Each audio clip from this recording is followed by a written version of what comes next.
የዓለማችን ተጽዕኖ ፈጣሪ ከሆኑ ንጉሳዊ ቤተሰቦች የተወለደ ልዑል ነው።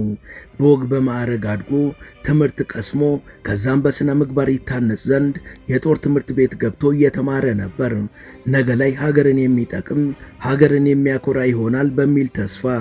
ገና የተስፋ ወይ እንደ ጉም አልተነነ ወይ አልተሳካ፣ ሁሉም ነገር ባለበት ቆመ። ልዑሉ ባጋጠመው አደጋ ሰመመን ውስጥ ገባ። ራሱን ስቶ ሰመመን ውስጥ ከገባም 20 ዓመት ሞልቶታል። ሐኪሞች ተስፋ የለውም፣ በ3 ቀን ውስጥ ይሞታል፣ በሰላም እንዲያርፍ የሕይወት ማቆያው ይነቀል ቢሉም በፍጹም አይሆንም፣ በፈጣሪ ሥራ አልገባም፣ በልጄ እንዲያላደርግም ያሉት አባት ዛሬም ከ20 ዓመት በኋላ ከልጃቸው ጎን ሆነው አይን አይኑን እያዩ ከዛሬ ነገ ይነቃል ብለው እየጠበቁ ነው። በተለይ ደግሞ ሐኪሞች ይሞታል ባሉበት ወቅት ነቅቶ ለደቂቃዎች ከቆየ በኋላ ዳግም ሰመመን ውስጥ መግባቱ ለቤተሰቡም ሆነ ታሪኩን ለሚያውቁት ሁሉ ትልቅ ተስፋን ያጫረ ነው። ወላጅ አባቱ አሁንም በፈጣሪ ተስፋ አልቆርጥም፣ ልጄ ከሰመመን ነቅቶ ዳግም በቅፌ ይገባል እያሉ ነው። በርካታ የትዳር ጥያቄ ቀርቦላት አልቀበልም ያለችው ፍቅረኛውም 20 ዓመት ሙሉ ከጎኑ ሆና እየጠበቀችው ነው። You're young, wealthy, part of one of the most powerful royal families in the world. This is the remarkable story of Saudi Arabia's sleeping prince, Prince Al-Walid bin Khalid. ቴምር ፕሮፐርቲስ ነን። በ60/40 ያከፋፈል ስርዓት አፓርትመንት ቤቶችን እየሸጥን እንገኛለን። ዘመናዊና ጥራታቸውን የጠበቁ አፓርትመንት ቤቶችን በተለያዩ ቦታዎች ገንብተን በማስረከብ እንታወቃለን። አሁንም ሳር ቤት አካባቢ አፍሪካ ህብረት ፊት ለፊት በ60/40 ያከፋፈል ስርዓት አፓርትመንት ቤቶችን ለሽያጭ አቅርበንላቸዋል። 60 በመቶ ለሚከፍሉ ገዢዎች 40 በመቶ እውነተኛ ቅናሽ አድርገን ከባለ 1 እስከ 3 መኝታ ከ4.8 ሚሊዮን ብር ክፍያ ጀምሮ እየሸጥን እንገኛለን። በተጨማሪም በመሃል ፒያሳ የንግድ ሱቆችን ከ900 ሺህ ብር ቅድመ ክፍያ ጀምሮ እየሸጥን ነው። ለበለጠ መረጃና ለመጎብኘት በ0997 33 56 50 ይደውሉ። ቴምር ፕሮፐርቲስ።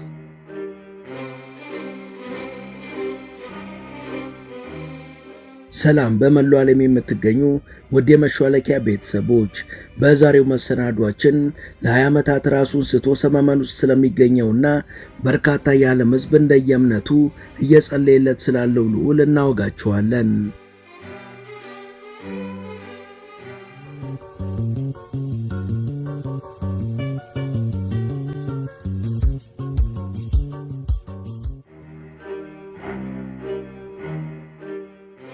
ልዑል አልዋሊድ የተወለደው እንደ አውሮፓውያኑ የዘመን ቀመር በ1987 በሳውዲ አረቢያ ሪያድ ነው።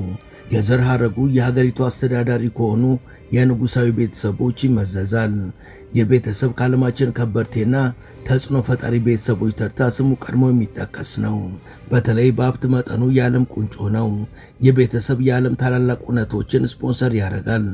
እጅግ ውድ ንብረቶችንም በባለቤትነት ያስተዳድራል። ከመሐመድ ቢን ሳውዲ የሚነሳውና ከሳውዲ ምስረታ ጀምሮ ትልቁን ሚና የሚጫወተው ይህ ቤተሰብ አሁንም የሀገሪቱ አስተዳዳሪና ፈላጭ ቆራጭ ሆኖ ዘውዱን እንደጨበጠ ነው። ልዑል አልዋሊድም የተወለደው ከዚህ ንጉሳዊ ቤተሰብ ነው። አባቱ ካሊድ ቢን ታላል የተዋጣላቸው ነጋዴ ናቸው። እናቱ ልዕልት ጃዚ ደግሞ የንጉሥ ሳውዲ ቢን አብዱልአዚዝ ልጅ ናቸው። እነዚህ ጥንዶች ልጃቸውን አልዋሊድ ብለው የሰየሙት በአንድ ወቅት የዓለማችን 7ኛው ከበርቴ ሰው በነበረው ባጎቱ ስም ነበር።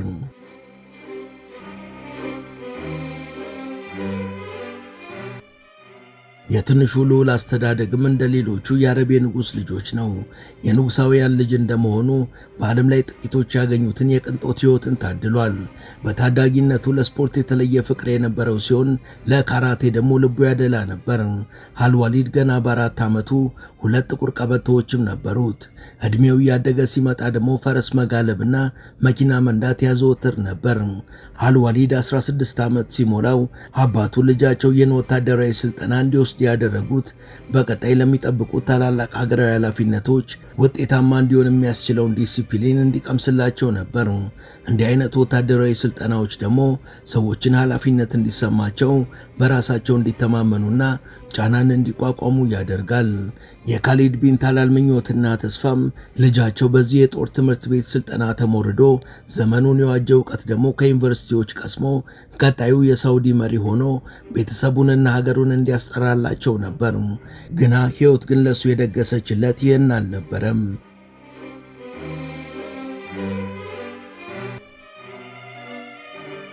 በአውሮፓውያኑ አቆጣጠር 2005 ላይ 18 ዓመቱ የነበረው ልዑል አልዋሊድ ዘግናኝ የመኪና አደጋ ደረሰበት። እሱ መኪናዋን እያሽከረከረ ከሁለት ጓደኞቹ ጋር ሆኖ ሲጓዙ ነበር አደጋው የደረሰበት።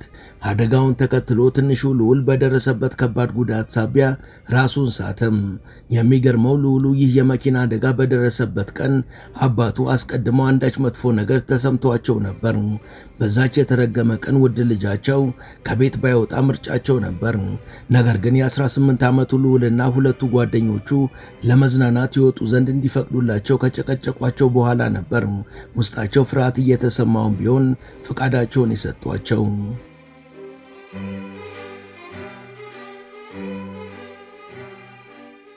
እናም አባት እንደፈሩት ከባዱ አደጋ ልዑሉ ላይ ደረሰ። ራሱንም ስቶ ሰመመን ውስጥ ገባ። ልዑሉ ከአደጋው ከተወሰኑ ሰዓታት በኋላ ከሰመመኑ ሲነቃ በመጀመሪያ ያደረገው ሁለቱ የልብ ጓደኞቹ ምን ደረጃ ላይ እንዳሉ መጠየቅ ነበር። አስገራሚው ነገር እሱ በአደጋው ከፍተኛ ጉዳት ቢደርስበትም ሁለቱ ጓደኞቹ ግን የከፋ ነገር አላጋጠማቸውም ነበር። እሱም ይህን ዜና ሲሰማ በእጅጉ ደስ ብሎት የእሱን መጎዳት ረስቶ በጓደኞቹ ደህና መሆን ፈጣሪውን አመስግኗል። በእጅጉ ልብ የሚሰብረው ክስተት የተፈጠረው ግን ከዚህ በኋላ ነበር።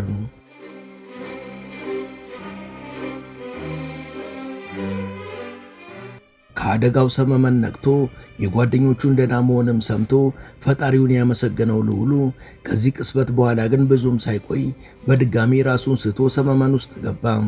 ከዛን ጊዜ ጀምሮም ላለፉት 20 ዓመታት በዚሁ ሰመመን ውስጥ ሆኖ ቆይቷል። ልዑሉ አደጋ ከደረሰበት ቅስበት ጀምሮም አንድ ስፔናዊና 3 አሜሪካዊ ዶክተሮችን ጨምሮ የተለያዩ የሐኪሞች ቡድን ተዋቅሮ ያልተደረገለት ምርመራና ክትትል አልነበረም። ለእነዚህ ሐኪሞች በተለይ ወደ ጭንቅላቱ የሚፈሰውን ደም ማቆም በእጅጉ ፈታኝ ነበር። የቻሉትን ያህል ቢሞክሩም ልዑሉን ከሰመመን እንዲነቃ ግን ማድረግ አልቻሉም። እንዳውም ከተደረገለት ምርመራና ክትትል በኋላ ልዑሉ ቢበዛ የ3 ቀን ዕድሜ ቢኖረው ነው የሚል ትንበያን ሰጥተው ነበር።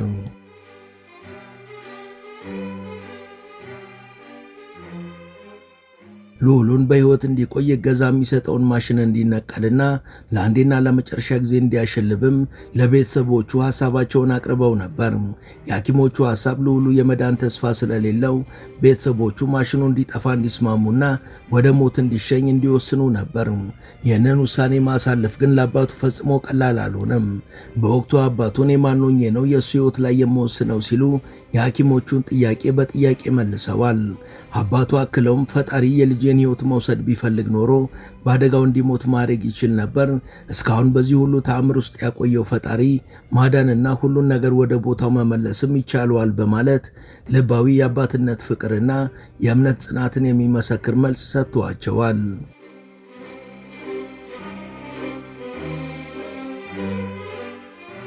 ልዑል አልዋሊድ እንደ ሐኪሞቹ ግምት ቢሆን ኖሮ በ3 ቀናት ውስጥ መሞት ነበረበት።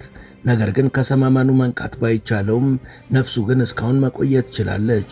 አስገራሚው ነገር አባቱን ጨምሮ ቤተሰቦቹ አሁንም ተስፋ አልቆረጡም። ለ20 ዓመታት በሰመመን ውስጥ ያለው ልጃቸው ከሰመመኑ ነቅቶ ካልጋውም ተነስቶ እንደሚያዩት ይተማመናሉ። ልዑል አልዋሊድ ከ11 ዓመታት በላይ በሆስፒታል አልጋ በሰመመን ከቆየ በኋላ ያን ያህል የተለየ የጤና ለውጥ ባይኖረውም ሪያድ ከተማ ወደሚገኘው የቤተሰቦቹ መኖሪያ ቤት ተወስዷል። ከዛን ጊዜ ጀምሮም ሐኪሞች ተቀጥረውለት በሆስፒታል ያገኘ የነበረው ክትትል በየቀኑ እየተደረገለት ይገኛል። በቅርብ ዓመታትም መጠነኛ ለውጦችን እያሳየ መጥቷል። ለምሳሌ በ2019 አክስቱ ሪማ ቢንት አላል ልዑሉ ጭንቅላቱን ከቀኝ ወደ ግራ እያንቀሳቀሰ የሚያሳይ ቪዲዮ በማኅበራዊ ሚዲያ አጋርታ ሚሊዮኖች ተቀባብለውታል።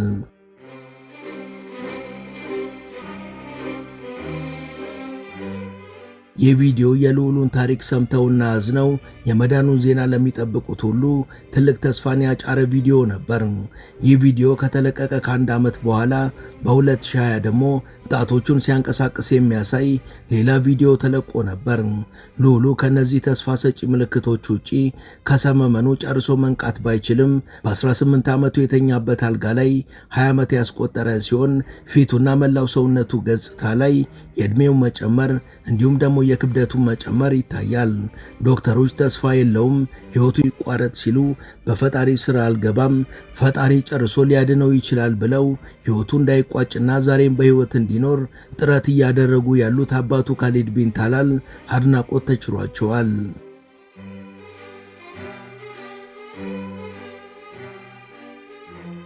ካሊድ ቢን ታላል አብዱልአዚዝ አልሳውዲ የሳውዲ ንጉሳዊ ቤተሰብ ታዋቂ አባል ናቸው። የሳውዲ አረቢያ መስራች ንጉስ አብዱልአዚዝ አልሳውዲ የልጅ ልጅ የሆኑት እኚህ ሰው በሳውዲ አረቢያ ውስጥ በተለያዩ የንግድና የበጎ አድራጎት እንቅስቃሴዎች የሚሳተፉ በበጎ ተግባሮቻቸውም የሚታወቁ ቢሆንም ብዙ እይታን የሚወዱ ሰው አይደሉም።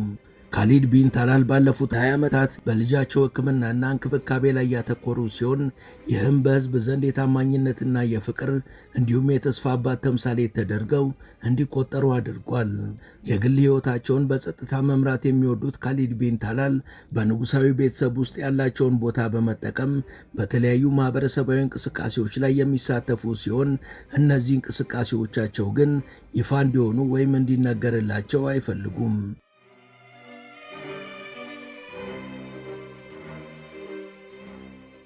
እኚህ ውጤታማ የቢዝነስ ሰው ያካበቱትን ሀብት የቀሰሙትንም ዕውቀት ለልጃቸው አስተላልፈው ለሀገሩ ሳውዲ ብሎም ለተቀረው ዓለም የሚተርፍ መሪን ለማፍራት ልጃቸው ከተወለደ ጀምሮ በሚገባ ሲኮተኩቱት ቢቆዩም የኋላ ኋላ ልጃቸው ላይ የተከሰተው አደጋ ህልማቸውን ውስብስብ አድርጎታል።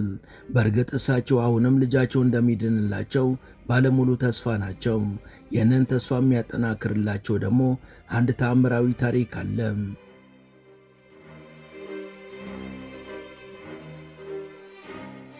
የሳውዲ አረቢያ ጎረቤት በሆነችው በተባበሩት አረብ ኤሚሬትስ የተከሰተው አስደናቂ ታሪክ በልጃቸው ላይም እንደሚደገም ያምናሉ።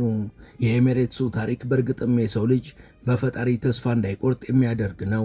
Munira Abdullah, a woman from the United Arab Emirates, fell into a coma in 1991 after a car accident while protecting her 4-year-old.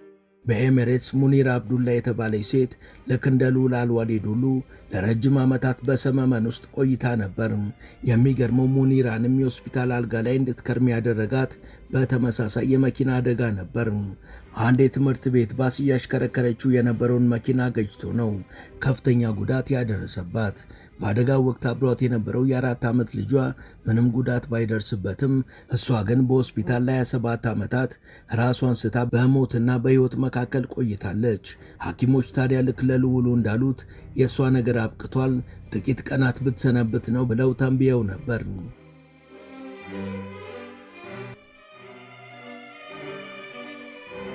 በአንድ ወቅት ታዲያ የሙኒራን ታሪክ የሰሙት የሀገሪቷ መሪ መሐመድ ቢን ዛይድ ወደ ጀርመን ሄዳ ልዩ ሕክምናና ክትትል እንዲደረግላት አድርገዋል። በጀርመንም በዘርፉ ስፔሻላይዝድ ያደረጉ የሐኪሞች ቡድን ዘመኑ የደረሰበትን የሕክምና ሳይንስ ሁሉ ተጠቅመው ሕክምናውን አደረጉላት። በመጨረሻም ከ27 ዓመታት በኋላ ከሰመመኗ ነቅታለች። ከዛም ወደ ሀገሯ ተመልሳ በሚገባ ከሰዎች ጋር መግባባት ችላለች። ወደ ሙሉ ጤንነት ለመመለስም የፊዚዮቴራፒ ሕክምናዋን እየተከታተለች ነው።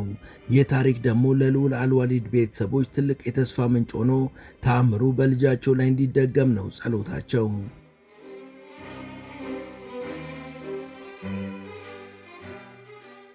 ልዑል አልዋሊድ እስከ ዛሬ ድረስ ሰመመን ውስጥ ከከተተው የመኪና አደጋ ቀደም ብሎ ከአንዲት ሴት ጋር የፍቅር ግንኙነት ጀምሮ ሁለቱ ጥንዶች ተጋብተው ለመኖር ወስነው ቀለበት አስረው ነበር። ታዲያ ይቺ ፍቅረኛው ሰመመን ውስጥ የሚገኘውን ልዑል እስካሁን በሙሉ ተስፋ እየጠበቀችው ሲሆን እልፍ አላፍ የጋብቻ ጥያቄዎችንም ውድቅ አድርጋለች። የልጅነት ፍቅሯን ለዘላለም ልጠብቀው ዘንድም ለራስዋ ቃል መግባቷን ትናገራለች። የእሷን ቤተሰቦች ተስፋ በእጅጉ ልብ የሚነካ ነው።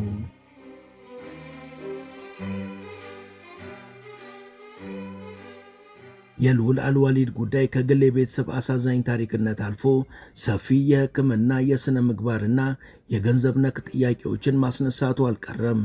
የሕክምና ባለሙያዎች በአጠቃላይ ልዑሉ ከዚህ በኋላ ወደ ንቃተ ሕሊና የመመለስ ዕድሉ እጅግ የመነመነ እንደሆነ ቢስማሙም ቤተሰቡ ግን የሕይወት ማቆያ መሳሪያዎቹ እንዲቀጥሉ መወሰናቸው ትክክል ነው የሚሉ በርካታ ወገኖች አሉ። በአንድ በኩል የቤተሰቡ ውሳኔ በማያልቅ እምነትና በተአምር ላይ ባላቸው ተስፋ የተመሰረተ ነው። አባቱ ካሊድ ቢን ታላል ፈጣሪ ቢፈልግ ኖሮ በማለት የገለጹት ሐሳብ በብዙሃኖች ዘንድ በተለይ ደግሞ ተመሳሳይ እምነት ባላቸው ሰዎች ዘንድ ከፍተኛ ድጋፍን አግኝቷል። ይህ አስተሳሰብ ሕይወት የተቀደሰች መሆኗንና የሰውን ሕይወት የማቋረጥ ውሳኔ በፈጣሪ እጅ ብቻ መሆን እንዳለበት ያሳያል። ከዚህ አንጻር የሕይወት ማቆያ መሳሪያዎቹን ማስወገድ ተስፋን እንደ መቁረጥና በፈጣሪ ሥራ እንደ መግባት ይቆጠራል።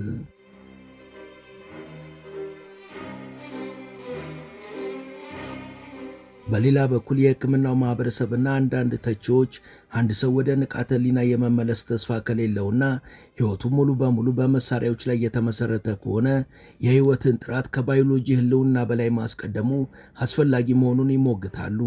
በዚህ እሳቤ መሰረት ለዓመታት ያለ ንቃተ ህሊና ባልጋ ላይ መቆየት ለታካሚውም ሆነ ለቤተሰቡ ስቃይ ሊሆን ይችላል።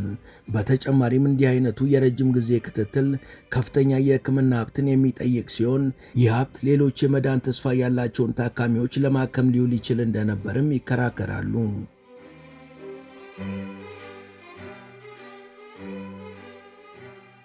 የልዑል አልዋሊድ ሁኔታ በዓለም ላይ ብቸኛው አይደለም። በአሜሪካ ውስጥ ብቻ እንኳን በጽኑ ህሙማን ክፍል ከሚታከሙ ታካሚዎች መሃል 6 ከመቶ ያህሉ ለረጅም ጊዜ የሚቆይ ኮማ እንደሚያጋጥማቸው ጥናቶች ይጠቁማሉ። እነዚህ ሁኔታዎች ቤተሰቦችንና የሕክምና ባለሙያዎችን ከባድ የሥነ ምግባርና የሰብአዊነት ውሳኔዎች ፊት ያቆማቸዋል። የተለያዩ ባህልና ሃይማኖቶችን ካነሳንም ለዚህ የተለያየ ምላሽ ነው ያላቸው። በአንዳንድ ባህሎች ሕይወትን በማንኛውም ዋጋ ማቆየት እንደ ትልቅ የሞራል ግዴታ ሲቆጠር፣ በሌሎች ዘንድ ደግሞ የታካሚውን ስቃይ ማቆም የበለጠ ተቀባይነት ሊኖረው ይችላል። የሕግ ማዕቀፎችም ቢሆን ከሀገር ሀገር ይለያያሉ። የሙኒር አብዱላ ታሪክም ምንም እንኳን ከስንት አንድ የሚገጥም ቢሆንም ለብዙዎች ግን የተስፋ ጭላንጭልን የሰጠ ነው።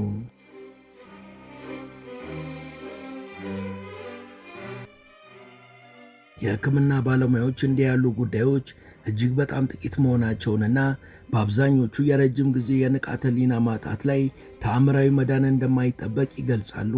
ከሁለት አስርት ዓመታት በላይ በሰመመን ውስጥ የቆየው የልዑል አልዋሊድ ታሪክ የሰው ልጅ ሕይወት ምን ያህል በቀላሉ ሊቀየር እንደሚችልና የንጉሳውያን ሀብትም ሆነ ዝና ከእንደዚህ አይነት አደጋዎች እንደማያስጥል በግልጽ ያሳያል። ታሪኩ በሐዘን የተሞላ ቢሆንም የማያልቅ የወላጅ ፍቅር፣ የማይናወጥ እምነትና በተስፋ መቁረጥ ውስጥም ቢሆን የሰው ልጅ የመኖር ፍላጎትና የተአምር ተስፋ ምን ያህል ጠንካራ እንደሆነ ቁልጭ አድርጎ የሚያሳይ ሕያው ምስክር ነው።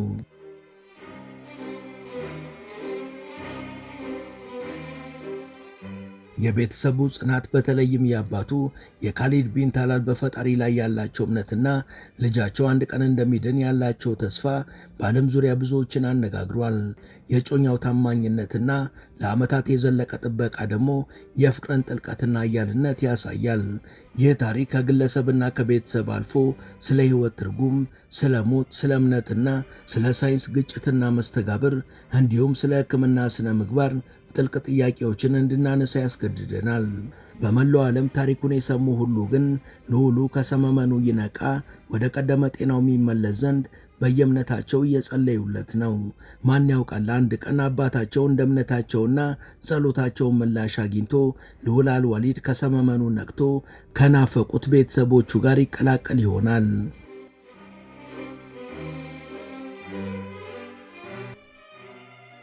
ውድ የቻናላችን ቤተሰቦች ለዛሬ በሰመመን ውስጥ ስላለው ስለ አሳዛኙ ልዑል ያሰናዳንላችሁ ይመስል ነበር።